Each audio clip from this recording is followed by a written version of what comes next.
Guys, what's going on? My name is Ryan and welcome back to a brand new video on Hijomeatman News, and today we're back with some World Superbike content for the first time since I think Thailand was the last Let's Talk. Unfortunately for Aragon and Assen, they were kind of two consecutive weekends. It was one weekend was Aragon, directly the next weekend was Assen.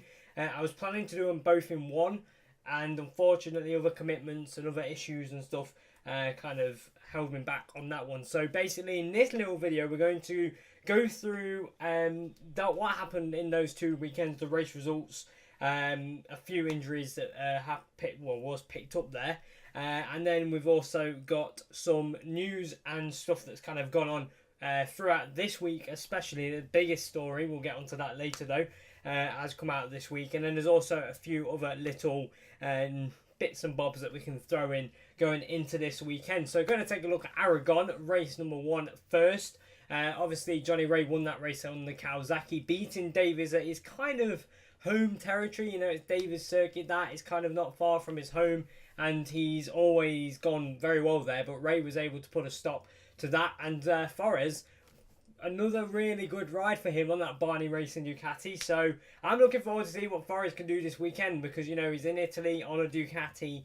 I think there's going to be something special. I think Forres will be a name to kind of look out for this weekend. But obviously as well, Davies and Ray both going very, very strong in Imola as well. Davies done a double, I think, 2016 and 2017. So he'll be looking to go 3 in a row for the doubles this weekend. Race 2 though in Aragon, Davies did return to the top step, just hanging on to the lead. Obviously Ray made that mistake on the last lap and went wide and finished second place, and Melandri was able to pick up a podium finish on the Ducati. Aragon saw obviously the introduction of the third Aruba.it bike with Michael Ruben Rinaldi, the Superstock 1000 champion last year, and what a debut he had in Aragon, picking up some good results there. Now looking to a more kind of duller side of the weekend, and that was involving the Red Bull Honda of Leon Camier. Now for the second weekend in a row this would have been for Johnny Torres on the MV Agusta. He's been caught up in another accident. Obviously he ran over Eugene Lavati in Thailand, and now unfortunately, due to obviously in both occasions no fault of his own, wrong place, wrong time, and it's unlucky, Camier got run over in that one as well,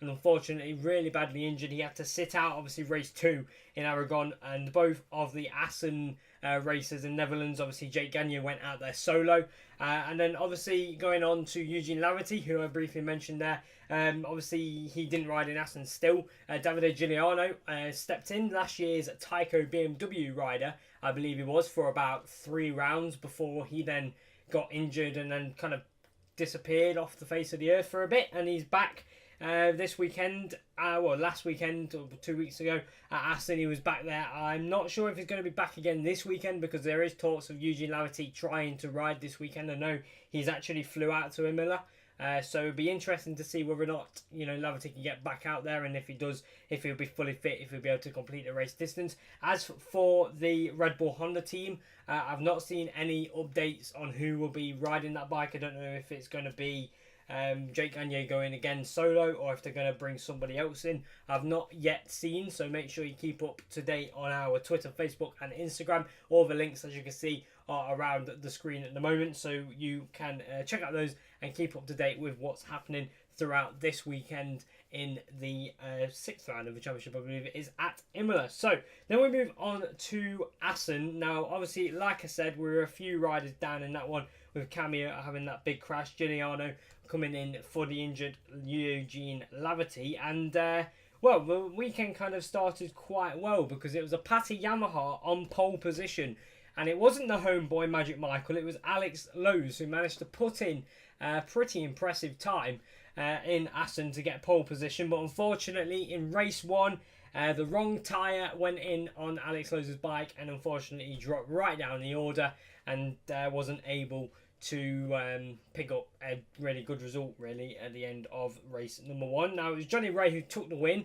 and I believe he equalled Carl Fogarty's record of the amount of wins. He'll be looking to beat that this weekend, and he also was ahead of the homeboy Michael van der Mark, and then Chaz Davies as well, getting a 3rd position. Obviously blew up Well, the bike broke down last year at Assen, and that put him out of, I think, maybe even a win. I think it was on the last lap. It was it denied of a bit of a last lap battle, and unfortunately he wasn't able to bring that bike home last year. But P3, sorry, in race 1 in Assen.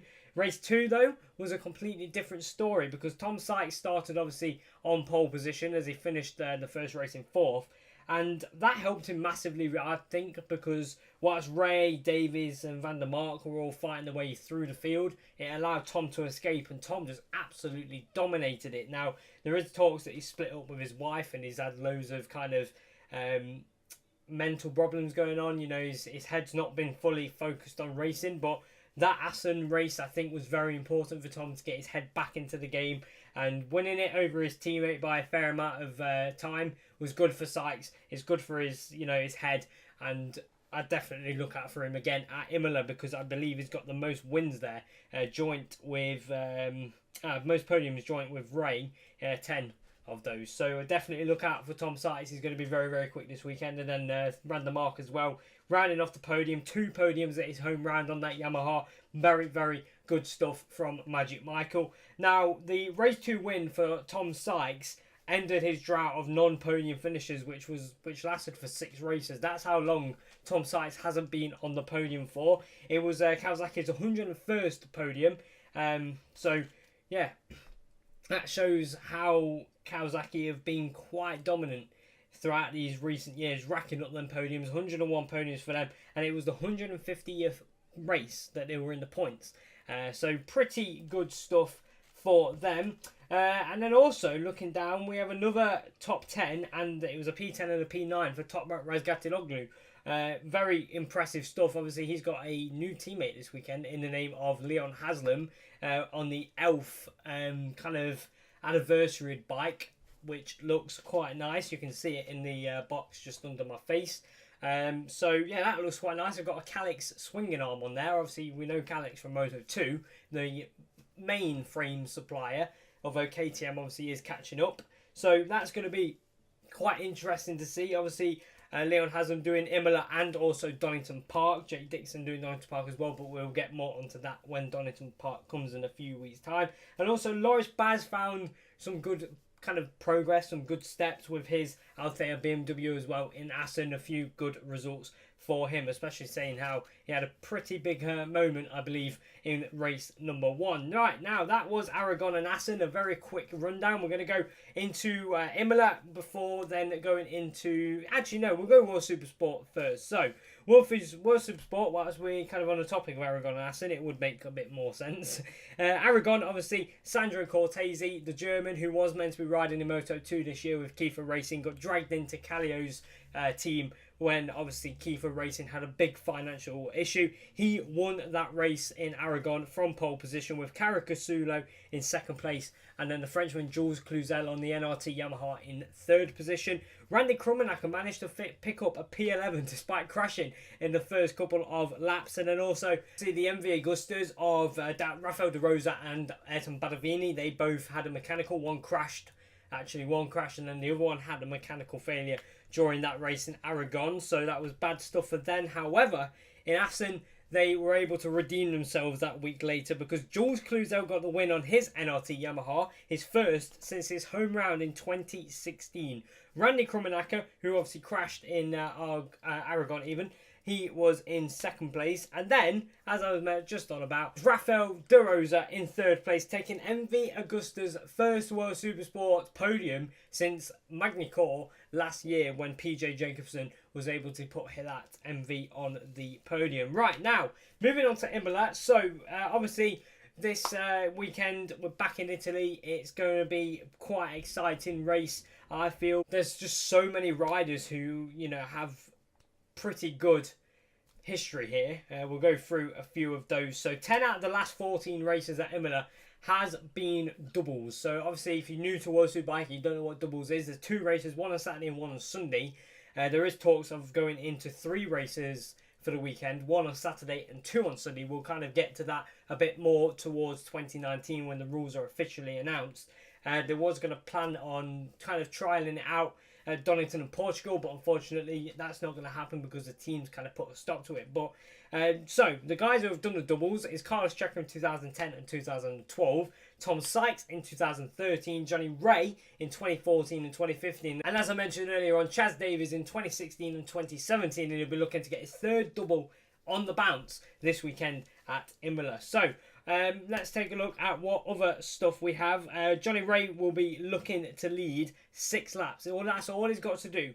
And then he will be the first rider to lead more than 100 laps around the circuit. So obviously that's quite impressive as well, because leading a race for 100 laps over all the races that he's done at Imola, that's quite impressive, to be honest. Chaz Davies' last win was the only win not from the front row. So obviously last year they brought in this new rule where if you finish on the podium, you start on the 3rd row.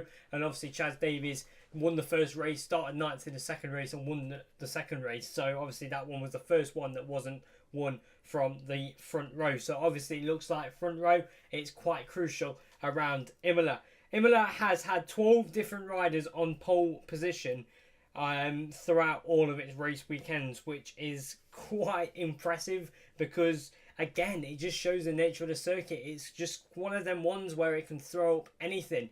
And it's going to be really, really interesting again to see this weekend what it throws up. Could we have yet another pole position? Could, you know, let's say Van der Mark get a pole position, or Alex Lowe's get a first pole position at Imola? Obviously he had that pole position in Assen, so back-to-back pole positions wouldn't go amiss for him. It'd do him some confidence as well. Ray and Sykes, as I said earlier, most podiums for them. They have 10 podiums at Imola each, and the last 10 races has been won by a British rider. So that again kind of shows that it's quite a very dominant track for Brits, and you could also say a bit of a dominant championship by Brits. You have so many fast Brits.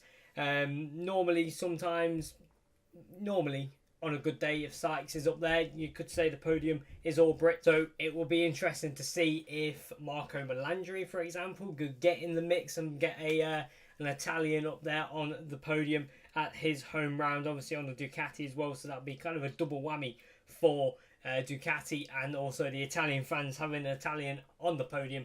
Hopefully on the top step, it would be nice as well to see a non-Brit rider win the race, so that will be quite interesting. So a bit about the track. Obviously it's 4.936 kilometers long, 22 corners, 13 of those are left, so obviously 9 are right. So that's what the riders have got to put up with for this weekend. And now we'll go into some of the other news. We're closing this video very, very soon.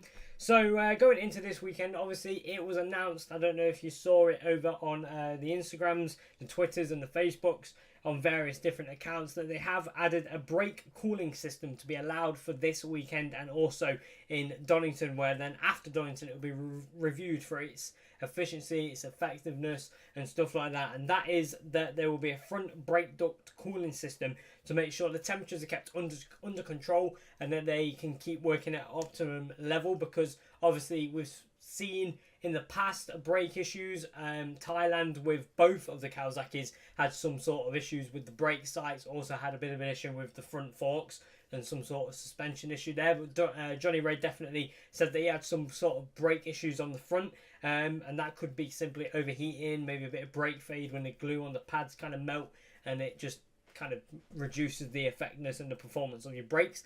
Whether or not that was the case there, but that's going to be sorted out for this weekend. They've obviously, like I said, got these brake ducts that are going to be allowed on the bikes for this weekend and next week, well, the week after, sorry, at Donington Park. So make sure you keep a lookout for them. And now the final piece of information that we have wrote down here is that unfortunately the 5-time World Super Sport champion Keenan Sofoglu, he has announced his retirement. So the Pachetti Kawasaki rider missed 3 of the opening 4 races, and he's been struggling to cope with obviously his injuries that he got. He kind of injured his wrist at Magny-Cours last year, and he's going to be ending his career at just 33 years old. So obviously there was a bit of a kind of mutual agreement between the president of Turkey himself, his family, his friends, to just, you know, not risk it anymore. He had a big crash in Phillip Island where the bike got absolutely destroyed, injured himself there, rode in Phillip Island, was having a good race before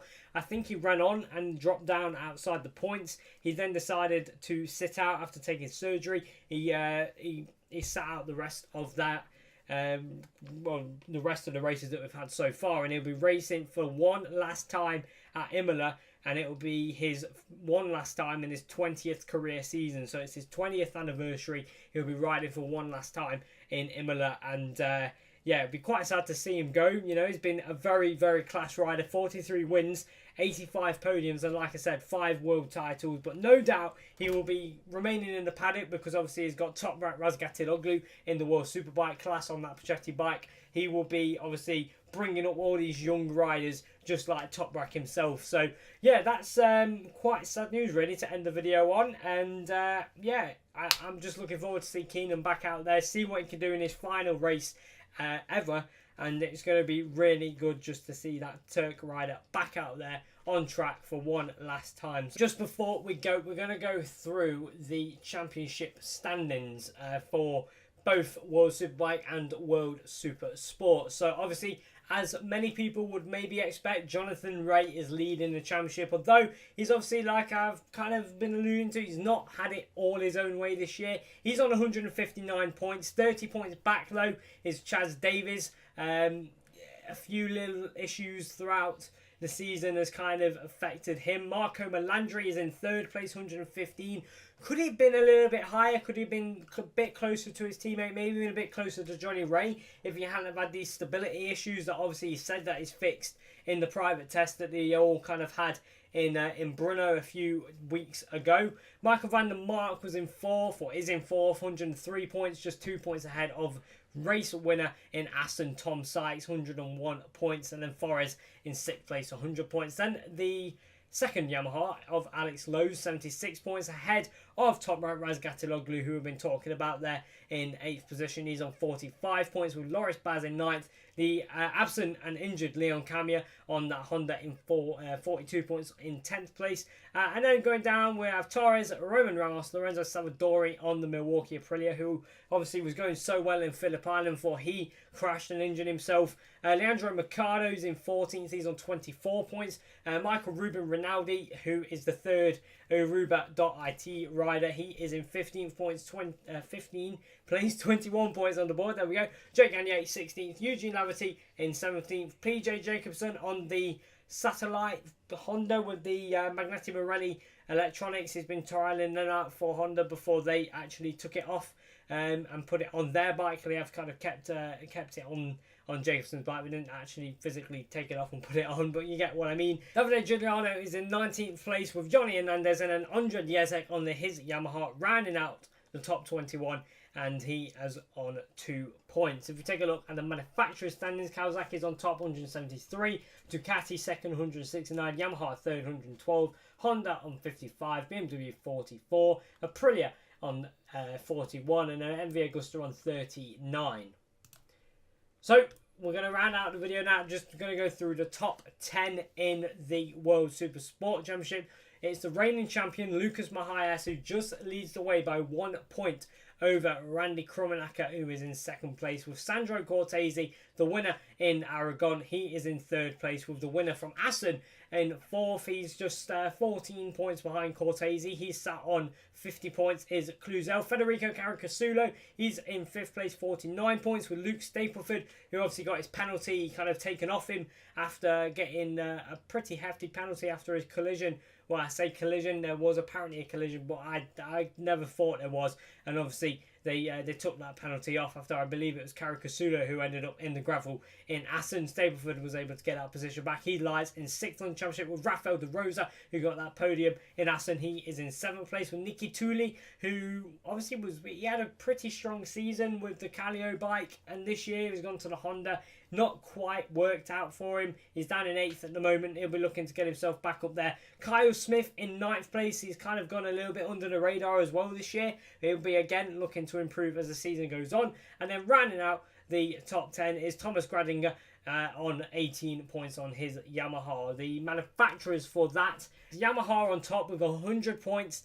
In second place, Triumph on 38 points. That shows how dominant Yamaha is this year. But like Greg Haynes said at Alton Park, there at least there's a few kind of Yamahas to fight it out, so it's not like a proper boring championship. There is a fair few Yamahas fighting out at the front. MV Agusta sit in third place on 35 points. They're joint actually with Honda, who's on 35 points as well. Kawasaki on 31, and then Suzuki at the back on 4 points. Their rider getting them 4 points is Imola in the one of the other classes. I think they have the Super Sport, and then their kind of support class within the main championship. He is in that one as well. So yeah, that's it for today. If you guys have enjoyed this little video, hopefully I brought you back up to speed with the things that's been going on lately in World Superbike. Let us know what you think, your predictions for Imola, and if we have missed any interesting facts, you know, maybe you want to talk about the Edwards fight that happened in 2002 or whatever. Let us know down in the comments, and we can definitely be sure to read them. Interested in reading your comments and also replying to them. So that's it for today. If you guys enjoyed the video, like the video, hit the like button, hit subscribe, and I'll see you guys next time. Till then, thank you for watching, and goodbye.